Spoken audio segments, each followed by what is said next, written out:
The presidential election has been blamed for a lot of television ratings being down, but it doesn't seem to be hurting interest in the World Series. Sunday night's head-to-head contest between America's former pastime and America's team resulted in a decisive win for baseball, according to the Sports Business Journal. Listen to this. Game 5 of the World Series between the Indians and Cubs beat the regular season Eagles-Cowboys game by 32% in overnight ratings. Max, what happened to the viewers of America's team? Okay, first, I just want to get into this before I even get into the bigger point. Sure. Here are at least 6 reasons that football ratings are down, period, across the board. And that was a good game. But most primetime games have stunk this year. That was good, but you start conditioning the audience to that. It's also a regional rivalry. Cowboys are America's team and everything, and Cowboys-Eagles is a rivalry, but that's a regional rivalry. That's not a celebrated national rivalry. Primetime games have stunk, I just mentioned. The anthem protests have been divisive. Whatever position you take on it, not everyone likes it. I would say that the concussion issue is hurt. The domestic violence issue is hurt. Cord cutting and time sharing has hurt. The attention span of the American public, especially kids, is diminished due to essentially forms of gambling like daily fantasy, but also the Red Zone channel and things like that, right? Our attention spans are diminished. All those things. But also, you got to look at baseball. Not only are the Cubs this huge national story, but at a major market, like when the Yankees played the Red Sox Game 7 in a deciding game in 03, they did a 17-1 share nationally. In 04, a 19-4 share. So when you get a major market that has a national following, people will watch. But to me, the biggest point here is baseball is much closer to football in popularity than people realize. Baseball's economy is over 2/3 football's economy. It's like 15 billion to 10 billion, something like that. It changes a little bit year to year, but it's basically that. Baseball, when people talk about ratings, there are 162 games, 16 games in the NFL. 10 times the number of games, almost exactly. So you know what you would expect based on supply and demand? That every football game, since it's 10 times scarcer, does 10 times the rating, which is exactly what happens. And for those who say, oh, that's a BS argument, do it the other way around. Baseball attendance crushes football attendance. Well, of course, because they have so many more games to attract fans. Right, exactly. The number of games helps baseball attendance, hurts their TV ratings generally. Now, for various reasons, football is more popular. I'm just telling you, not as much as people think, and a night like last night, I think, makes that case. Well, listen, I think you say last night makes that case. If the Cubs weren't playing Sunday night, I don't know if we would be making this argument. That's number one. So a lot could have to do with the Cubs and the affection that people have towards them because the curse, 108 years, it's in the, the second city, they call it, the city of Chicago, that history. Also, the Indians, their backdrop, how long it's taken since they've won a World Series, the combination of the two things, the two fan bases. I mean, you have to look at it from that perspective. I don't know if those teams are not playing in the World Series that we're having this argument. Secondly, I don't know if I'm willing to co-sign your argument that baseball is every bit as popular because not every bit, but it's closer than people realize. Well, here's why I disagree. Because of the demographics, not numbers. Numbers-wise, you might have a point in terms of that baseball audience has never left. The average age for baseball's audience might have been 44, and now it might be 54. Those individuals have gotten older, but they haven't died. They're not going anywhere, and because of that reality, and they're still diehard baseball lovers, they are what they are. The litmus test for popularity in professional sports usually is illuminated by the interest coming from a younger audience. So if you've got kids and you're looking at what they're interested in and they're on the come up, what sport they're interested in. They're interested in gravitating towards football more because obviously football's religion is only 16 games. It's incredibly popular. It's like Sunday. People are scheduling their church passes, are scheduling their church sessions around, when football games are being played. You got Monday night. Now, I do think that it's been diluted to some degree when you look at Thursday's product because, as I've lamented to you on several occasions, Thursday night's product it pales in comparison to what we see Monday, Sunday, on Sunday. Any great shakes this year either. I'm not going to sit there and say that entirely because, again, even when they play bad, it's because, okay, the other team might have been better. On Thursday nights, you're literally wondering whether or not a team is ready. I want to address some of these points. And that's what it comes down to. I want to address some of these points. Look, baseball's a local game. So you could say, well, the numbers are similar in terms of ratings. If you multiply by 10, there are 10 times as many games. So, but it's the same eyeballs over and over as opposed to different eyeballs for football. It's a national game. Everyone follows every team in football. You only really follow your local team in baseball. So the Cubs, being one of the few national stories in baseball, generate ratings another team might not. I agree with that. But, you know, in this business, time spent viewing or in radio, time spent listening is not considered necessarily as good as the cumulative number of people watching or listening, but it ain't that much worse. There's a lot of value for advertisers, et cetera. I think that's baseball to football, too. You bring up the demographics. Baseball's average age is 53 for the baseball fan, the consumer. NFL's 47. That's a 6-year difference. It's significant, but it's not as significant as people think.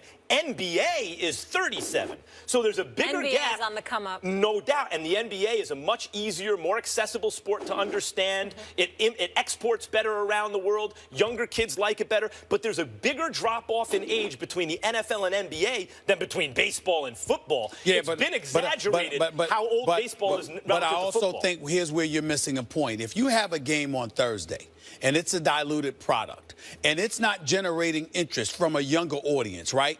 That contributes to that rating that you just gave in terms of the average age of your audience being 47 years of age. And not only that, you know, the elevation of the NBA, because the NBA has successfully gone about the business of globalizing its brand. I think if you took Thursday night football away from the equation, and you're just talking about Sunday and Mondays, I think those numbers would be a little bit different with NFL. Hold on, wait. You think we just went over the cord cutting and time shifting, technology changing things, red zone and fantasy, domestic violence issue that has scandalized the league, concussion issues that have scandalized the league, all these things. You want to point to Thursday football? I'm not down the list. Because wait a minute, I didn't disagree with those other points. That's why I didn't feel the need to regurgitate them. I get your point with the other points that you made. I was talking about I've been saying them for weeks. You said, so I totally agree. I'm talking about Thursday night football because I think, again, that's a diluted portion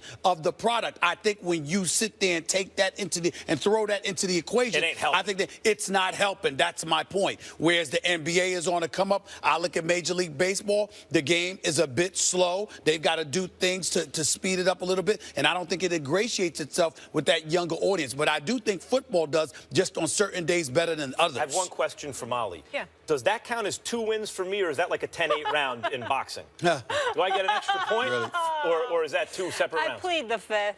You can believe what you want. I mean, listen, I'm just curious. You are entitled to your beliefs. I want to talk to a champion. As they are. Enough of you two. We have a living legend here in the house from a fine institution, the University of Connecticut. 11-time national champion Gino Auriemma. Here he is. He needs to set these two straight. Gino, I need you. Calm him down. Love seeing you, Coach. Where are we going here? Right here. We're going to get you a chair. Why don't you win a little bit? What's up? How you doing, buddy? Does anyone ever teach you how to win things? Man, Great to you see enjoying this? You look like you're at a Wimbledon tennis match here. To win championships, you have to constantly be moving towards something. UConn has won the national championship. Desire propels you.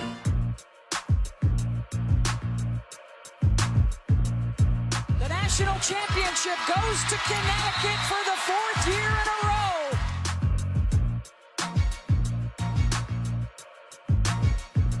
11th title in program history. The dynasty fulfills its destiny. I've always tried to instill in my players that tremendous desire for something.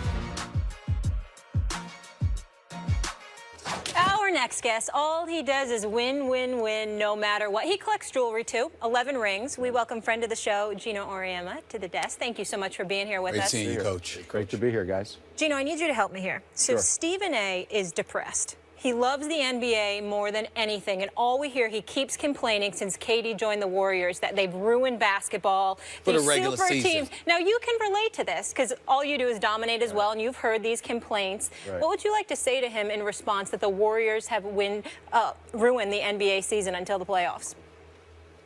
Well, I mean, the regular season is tough because there's 82 games. So it's already, teams are playing, just get in the playoffs. They start resting players. So where you finish in the regular season, I like the idea of super teams because it's every night that they play. even when they play the worst team in the league, it's a big game, a big story, because it's a star-driven league. And creating super teams, I think, is the next evolution of what you're going to see in sports, because players want to win. After a certain point, you got enough money, they want to win. And they don't want to be that one player on that one team, and then they go down in history as you can't get it done by yourself. Well, one of the things, Coach, that, and it's not your fault, you might have missed this, it's because of her and him, and together what they do. Finger pointer. It doesn't work in team sports. In terms of trying to misconstrue my point. Coach, I'm not talking about you going out and recruiting somebody and fielding the super team. I'm not talking about, you know, somebody being drafted and, you know, I'm talking about a dude that was up 3-1 in the Western Conference Finals. Right. Loses that series. Right. To a team that was 73-9, all-time regular season record, defending champions at the time, and a month later, he goes to the team that beat you. Now, how do you feel about that? See how that element's a little bit different than what she explained?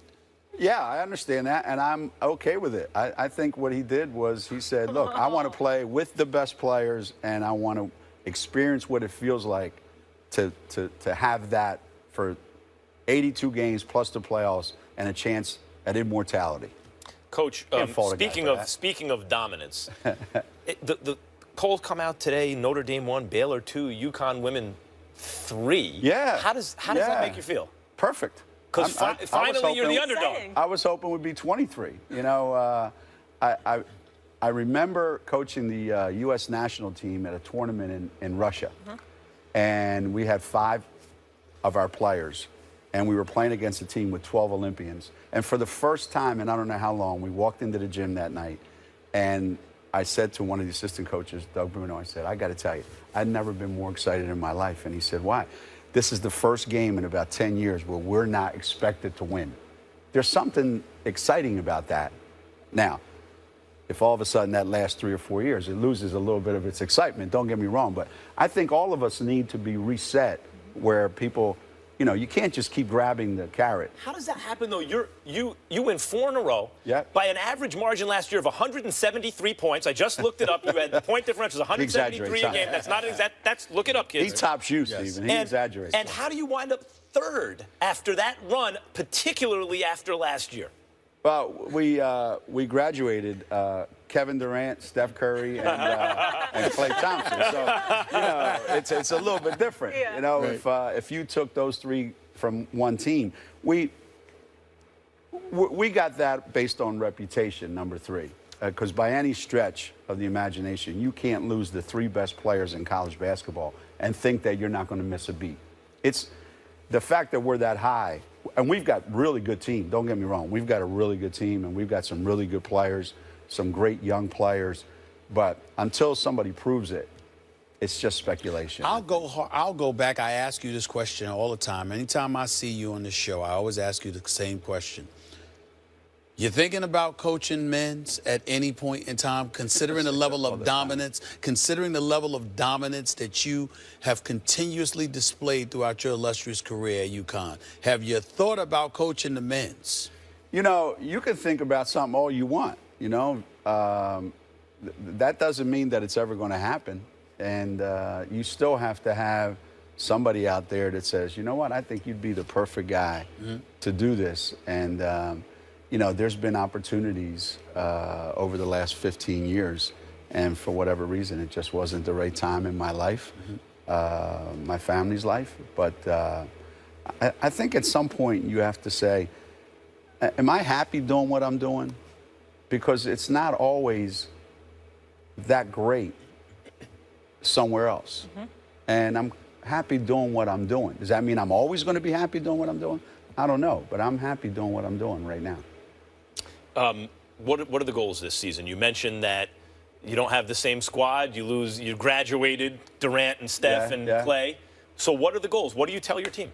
Well, it's like anything else. I can't say to anybody on my team, I can't say to Katie Lou Samuelson, I need you to be Stewie this year. And I can't say to Nafisa Kaya, you need to be Tuck, or Gabby Williams, you need to be, you know, Tuck. That's not fair. So I have to redefine for them a little bit, okay, what are we going to do here? What's realistic for us? Well, realistic for us is every day we get better. And if we do what I think we're capable of doing, we have a shot at being in the Final Four. You know, somebody told me years ago that you don't get judged on whether you win a national championship every year. I think you get judged on, are you in contention every year to win it? And we are. We're in contention to win it. So that means we're close. We're not as close as we were, but we're close. How many rings are realistic for you? 1.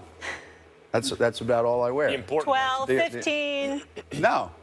You're never guaranteed anything more than what you already have. So I already have more than anybody else. So for me to think, well, I know that there's X many left, that's not the way I operate. I don't think that way. Let me go to NBA route for a second, because I know you know your basketball. I know you watch your basketball. Absolutely. How are you feeling about the product that's put on the floor? I'm liking what I'm seeing to some degree. I remember at times you've dissected the sport. You obviously you were fond of it, of course, but there were things that you said that could help make the game better. How are you feeling about the sport now and how it's growing? I think it's done a 180, I think. There were so many complaints against the NBA back in the, Bad Boys, yep. and when Pat Riley had the Knicks, and that's right. The games were 90 to 80, and they've completely flip-flopped. They're so much fun to watch, I think, the NBA. Their rules are way ahead of where college basketball is. College basketball is slowly trying to catch up, but you can't just go up to somebody in the NBA and just punch them without getting a foul call. So they lay off each other. So now you get to evaluate the skills that guy, and that guy has, because it's not a wrestling match. It's a basketball game. College basketball, men and women, has been slow to get to that point. And the more you get to that point where people can roam free, you can see their skills. The NFL has done it. You can't beat wide receivers up like you used to. So there's more scoring. The NBA is so much fun to watch right now because it is. Their talents are just otherworldly, because nobody's holding them when they're trying to do something that you would say, wow, that's unbelievable. And their schemes are way ahead of everybody else. The foreign influx has changed the game so much that right now, I think the NBA is the best basketball in the world by a large stretch. And I think college basketball men, college basketball women can learn a lot from what they do, and they are learning a lot. You watch men's college basketball, women's college basketball, and you'll see a lot of similarities with what the NBA coaches are doing. Well, I will totally agree with you if Kevin Durant and Golden State don't ruin it by blowing everybody out by 30. It hasn't happened in the first week of the season. Let's hope that continues. It'll be interesting. Well, that first game, they wanted to make you feel a little bit better. Opening night, they made you feel. It did. I want competition. That's all I'm asking for, Coach. I want competition. You and I can have a debate about whether basketball's gotten better or not another time. 3, 3, 3, 3, 3 each. Like, the points don't mean what they used to. I got it. But, get off my lawn. Women's college basketball is at a stage where men's college basketball was maybe 10, 15, 20 years ago, where it just needs more good players, more good programs. The players need to be spread out a little more, like you're saying. Yeah. But at the same time, there always needs to be those super teams that everybody in the country falls on both sides. Half love it, half hate it, everybody watches. Got it. I miss the Big East. Gino, Me too. Thank you so much for being here with us. We appreciate you. Best of luck this Thanks, season. Guys. Not that you always need it from enjoy us. your company.